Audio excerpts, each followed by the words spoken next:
నమస్కారం ఘంటారావానికి స్వాగతం. ముందుగా ప్రధానాంశాలు.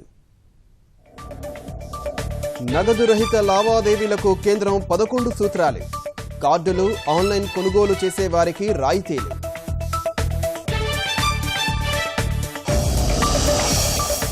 కనీస అవసరాలు మినహా లావాదేవీలన్నీ ఆన్లైన్లో జరపాలి. చంద్రబాబు కమిటీ ప్రతిపాదన.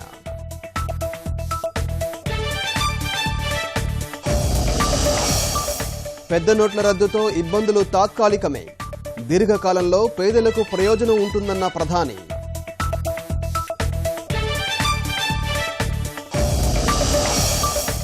ప్రజలు పార్లమెంట్కు పంపింది ధర్నాలు చేసేందుకు కాదు. సమావేశాల తీరుపై రాష్ట్రపతి అసంతృప్తి.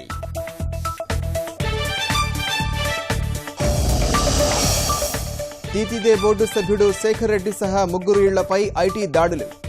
చెన్నైలో 90 కోట్ల నగదు, 100 కిలోల బంగారం గుర్తింపు. మార్చి 1 నుంచి ఇంటర్, 17 నుంచి 10వ తరగతి పరీక్షలు. ఎయిడెడ్ పాఠశాలల్లో 940 పోస్టుల భర్తీకి సీఎం ఆమోదం. అంతర్జాతీయ విపణి సానుకూలతో దేశీయ మార్కెట్లు పరుగు.